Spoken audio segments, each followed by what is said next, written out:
Bueno, usted lo conoce al ministro de Trabajo, Armando Caro Figueroa, pero nosotros tenemos una placa para que usted lo conozca mejor. Ahí tenemos su perfil. Bueno, después lo vamos a ver. Ministro, yo como primera pregunta, y después lo dejo con Luis Sartori, que va a conducir el reportaje, quería preguntarle cuál es el último objetivo del Ministerio de Trabajo con respecto a la reforma laboral. ¿Qué es lo que quiere obtener? Bueno, yo creo que se puede llamar objetivo, también se puede llamar ilusión, es decir, ¿qué ilusión tengo yo respecto del Ministerio de Trabajo? La primera sería contribuir a que el empleo creciera en Argentina y simultáneamente disminuyera el índice de desocupación que tenemos. La segunda sería dejar en funcionamiento un programa nacional cuatrienal para la formación profesional. Y la tercera sería convertir el Ministerio de Trabajo en un auténtico Ministerio del Empleo y la Formación Profesional. Bueno, ahora entonces sí vamos a ver la placa donde nos muestra el perfil del ministro. ¿La tenemos lista? Ahí está. Ahí está viendo todos sus datos, asesor de la UGT en España, asesor también de la Embajada Española. Bueno, Luis, vos tenés ahora que seguir con el reportaje, pues yo me voy. Bueno, pero vas a volver. Después. Mientras tanto estamos nosotros dos. Gracias. Bueno. Ministro, de los objetivos generales vayamos a las reformas, a la reforma de la reforma laboral que se va a tratar de implementar de acá al periodo de ordinarias del Congreso. ¿Qué se va a modificar de la ley de quiebras? Bueno, usted sabe que en el Parlamento hay un proyecto de ley de 18 artículos que yo de algún modo heredé porque había sido elaborado por el doctor Rodríguez, mi antecesor, y cuya sanción estoy yo procurando mi diálogo con el Parlamento. Ese proyecto va a sufrir algunas modificaciones, primero todas aquellas que surjan del debate parlamentario, que sean consecuencia de ese debate parlamentario. Segunda, algunas que de algún modo acordamos con los sindicatos y la Unión Industrial Argentina el mes de enero, que apuntan a introducir el contrato de aprendizaje, en primer lugar, apuntan a favorecer la negociación de salarios según las utilidades de las compañías, y tercero, lo que se refiere a un plan social que deberán preparar las empresas que reduzcan su planta de personal. Esa sería una parte de la reforma. Y luego, como quedan algunos asuntos pendientes, el que usted apunta, que es la ley de quiebras, nosotros pretendemos que no incidir en el conjunto de la ley de quiebras, sino centrarnos en aquellas cuestiones que tienen que ver con la continuidad de una empresa en quiebra, en la medida en que esta empresa pueda ser viable y haya mecanismos para defender los puestos de trabajo. Entonces, vamos a facilitar, ya digo, esta continuidad y esta defensa del empleo. ¿De qué modo van a tratar de facilitar esto?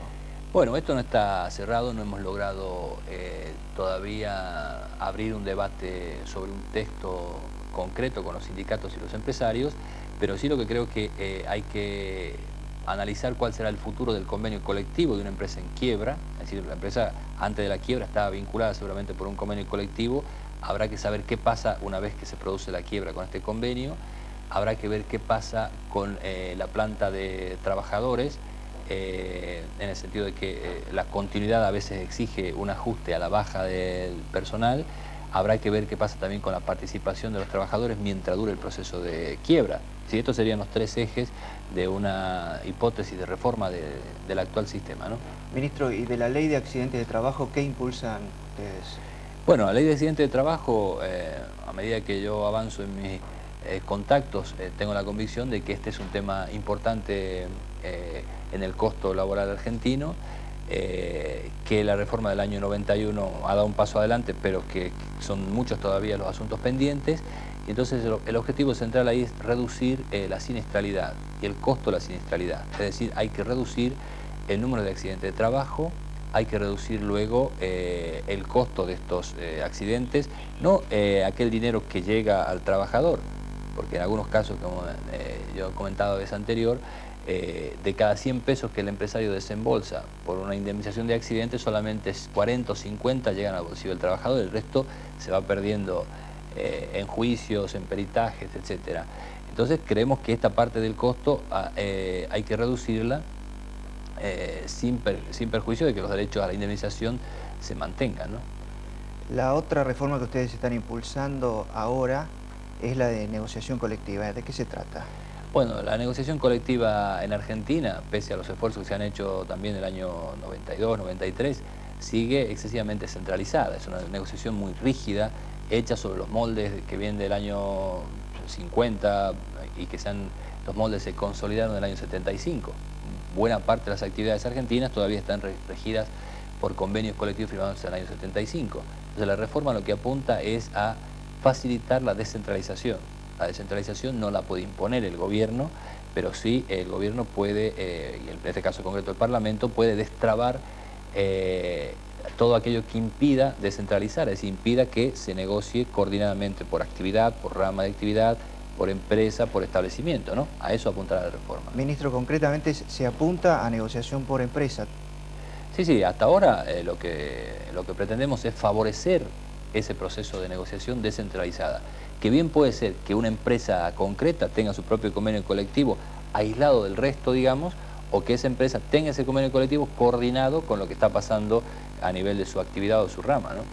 ¿Hasta qué punto su ministerio impulsa la información contable, información tecnológica de la empresa al sindicato? Bueno, yo creo que esto es un tema que deberemos de abordar sin dramatismo, sin atribuirle virtudes mágicas tampoco, pero sin creer que esto sovietiza a las empresas, como en algunas ocasiones se dice. La idea es establecer la obligación de los empresarios, sobre todo de la mediana y gran empresa, de mantener informados a sus trabajadores respecto de la evolución de la actividad económica, de la evolución del empleo, de la evolución de la tecnología. ¿Qué ha cambiado en la Argentina para que esta misma idea que usted en el año 86, 87, si no me equivoco, sí, cuando era secretario impulsó, en aquel momento fracasó?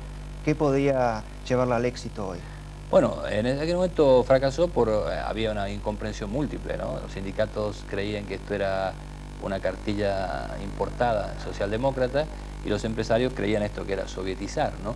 Hoy ha cambiado que los sindicatos están reclamando, y a mí me parece positivo, están reclamando el derecho a la información, porque no se puede reconvertir el aparato productivo, no se pueden reconvertir empresas si los trabajadores no están informados.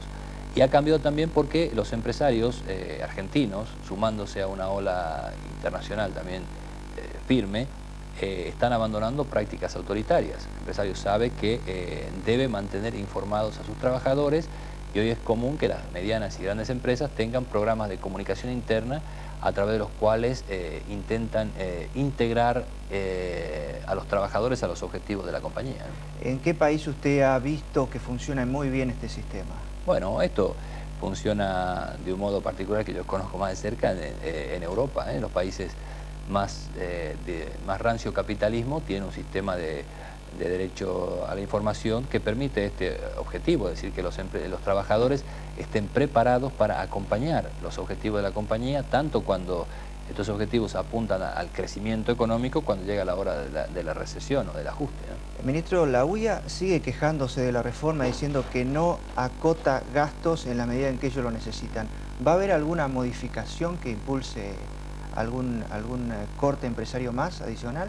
Bueno, yo creo que los empresarios efectivamente pueden mantener su discrepancia, pueden querer mayores, digamos, ventajas dentro del sistema de reforma, pero la reforma que el gobierno concibe es una reforma en todo caso equilibrada, donde no se trata de desregular o derogar todos los derechos laborales, sino de algún modo contribuir al reemplazo de viejos derechos que hoy son ineficaces o son contrarios al objetivo del empleo por nuevos derechos. En este marco, en fin, sin perjuicio de que la UIA pueda seguir manteniendo demandas, el gobierno va a mantener este objetivo de equilibrio y además hay que tener en cuenta que no todos los problemas laborales, no todos los sobrecostos laborales que hay en Argentina, que los hay, dependen de decisiones del gobierno. Son los empresarios los que tienen que encontrar, como han encontrado, por ejemplo, la General Motors en Córdoba con el sindicato ESMATA, o la empresa Aguas Argentinas con su sindicato, han encontrado caminos para flexibilizar o para mejorar las relaciones laborales.